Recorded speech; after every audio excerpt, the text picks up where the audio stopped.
Oui, je sais, l'angle de la caméra est moins bien que d'habitude, mais c'est parce que je suis obligé de me mettre sous un gros projo et que dehors il fait noir, donc on va dire que c'est dans le thème de la vidéo. Chaque jour, on voit l'apparition d'une pelletée de nouveaux isekai, que ce soit par une publication officielle ou par des amateurs sur internet, au point que le nombre de ces œuvres sera bientôt plus grand que la dette de l'Europe de l'Est. Par exemple, si je vais sur MyNameList et que je cherche l'un des derniers isekai sortis, oui, c'est une interface de PC et je suis sur portable, prenons au hasard celui-là, Isekai Pornstar.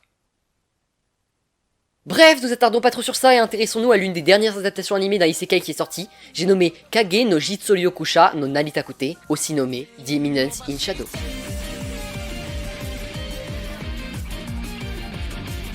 Kage no Jitsuryoku. Non, j'arrête avec le nom japonais à rallonge. The Eminence in Shadow est la dernière production du studio Nixus, notamment connu pour plus ou moins de la merde. Mais cet animé, contrairement à ses prédécesseurs, a certains atouts qui lui permettent de réellement prétendre à la place de meilleur isekai de l'année. Une animation plus que satisfaisante, même si loin d'être parfaite, un humour qui fait mouche, un personnage principal franchement attachant et badass, des personnages secondaires franchement, on se comprend. Bref, c'est un animé qui a tout pour plaire et je vais pas vous mentir qu'il me faisait bien de l'œil depuis qu'il avait été annoncé il y a quelques mois de ça. Le truc c'est que je vous dis ça, mais moi je suis un peu simplet, donc tu me donnes un zeste de romance, d'humour et d'action et je suis le plus heureux des hommes. Pour tout dire, vu comme ça, cet animé c'est juste un truc un peu nul fait pour des collégiens prépubères qui pensent que c'est stylé de dire le nom de son attaque avant de la faire. Coup d'épée vertical mortel de la mort qui tue. On m'explique pourquoi je suis obligé de m'humilier comme ça.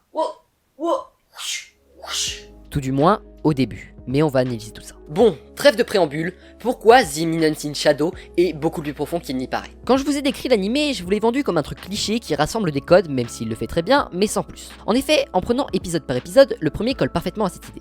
On nous donne un setting dans notre monde d'un mec un peu bresson qui combat les méchants et va au secours de la veuve et de l'orphelin sans demander la moindre reconnaissance. C'est un vrai Batman qui joue Moonlight Sonata à la tombée de la nuit et dont le sourire a la forme d'un croissant de lune. Puis, ce mec se fait shooter par ce bon vieux Trucken et se fait amener dans un autre monde. En prenant juste ce premier épisode, on peut voir à peu près où la série va nous amener, c'est-à-dire un beau gosse dark ténébreux qui joue les anti-héros dans un monde de la nuit. Mais arrive le second épisode et on comprend la supercherie. Le premier épisode est volontairement totalement out of context, ce qui fait que ce personnage qui avait l'air d'un Dark Sasuke au début est maintenant devenu à nos yeux un mec qui fait un peu pitié et qui voulait juste faire de la magie dans la vraie vie. Ce qui semblait être un énième isekai harem trash se retrouve à être une sorte de comédie où un pecno est devenu un mec super fort et essaye juste de réaliser ses fantasmes de collégiens prépubères en effectuant des attaques tout en criant leur nom à haute voix.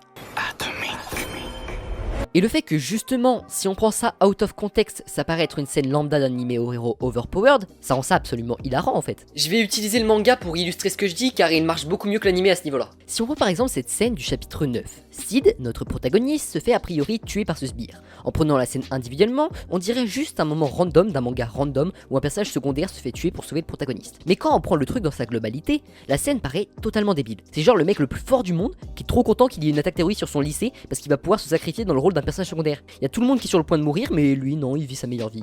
Et des scènes comme ça, il y en a plein. Sans parler du fait qu'il est encore plus une fraude que Heinz quand il s'agit de ses plans. Vous voyez le running gag de Heinz qui est surestimé de fou par ses subordonnés qui pensent qu'il a tout prévu sur 1000 ans dans le futur. C'est marrant, ça marche bien. Mais Heinz il réfléchit un peu, il sait un minimum ce qu'il dit et sait que rien ne va selon son plan, qu'il a juste de la chance. Quant à lui, Sid n'est même pas au courant qu'il y a un plan. Il a quand même, en inventant un truc au pif, réussi à découvrir ce qui se tramait dans les backstage du monde et réussi à le régler au fur et à mesure du temps, sans même savoir qu'il était en train de le faire. Cette histoire se repose sur une blague. C'est la définition même d'une blague qui va trop loin. Et pourtant, ça marche du tonnerre, parce que Sid est décalé.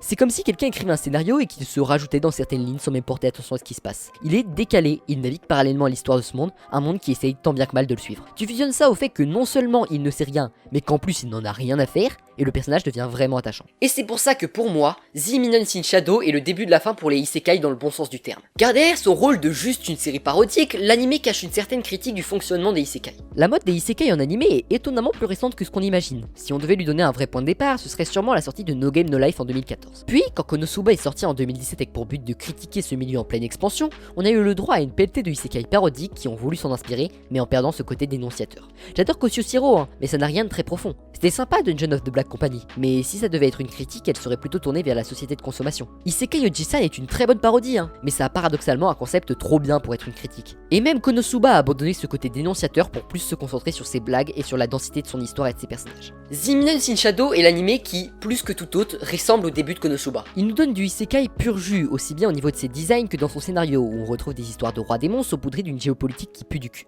Mais parallèlement à ça, il nous offre aussi un personnage qui n'en a absolument rien à foutre de cette histoire, qui l'a la survole totalement pour aller uniquement au moment badass où il fait son entrée dans les ombres, ou aux scènes où le mec d'aspect faible défonce le gros balèze, tel un bouc qui regarderait des animés Peak Moment sur TikTok. Car c'est comme ça que se consomment la plupart des isekai aujourd'hui, comme de la fast food. Qui en a quoi que ce soit à faire de ce qui se passe quand la seule raison pour laquelle tu es allé voir cet animé, c'est parce que tu t'es dit que ce serait marrant de voir quelqu'un réincarné en araignée ou de voir le plus grand assassin de notre monde réincarné dans un autre. Ainsi, en faisant de The Eminence in Shadow un animé faussement similaire qui à première vue laisse apparaître une sorte de mélange entre Overlord et The Irregular Art de Magic High School, mais qui se révèle au final être une parodie du genre, les auteurs ont réussi à amener des gens qui n'étaient pas le public visé d'une parodie à s'intéresser à la série et à voir comment certains de leurs animés préférés pouvaient paraître cons quand on y réfléchissait 2 secondes. Moi-même quand j'ai regardé l'animé pour la première fois, je m'attendais pas à voir de la comédie. C'est pour ça que The Eminence in Shadow est beaucoup plus profond qu'il n'y paraît. Et s'il arrive à se faire écouter, il pourrait changer le milieu du isekai qu'on connaît actuellement. Avant de conclure, j'aimerais juste dire 2-3 mots sur l'opening. 2-3 mots sur l'opening. Bref, c'est tout pour cette vidéo, j'espère qu'elle vous aura plu. Il y a un sondage aujourd'hui, mais ça n'a pas vraiment de rapport avec la vidéo, mais je vous laisse quand même aller voir. Et sinon, vous connaissez la routine, like, abonnement, cloche, partage et commentaire. Et sur ce, à plus. Coup d'épée mortel de la mort qui tue. Coup d'épée avant de la mort qui tue. Coup d'épée latéral mortel de la mort qui tue.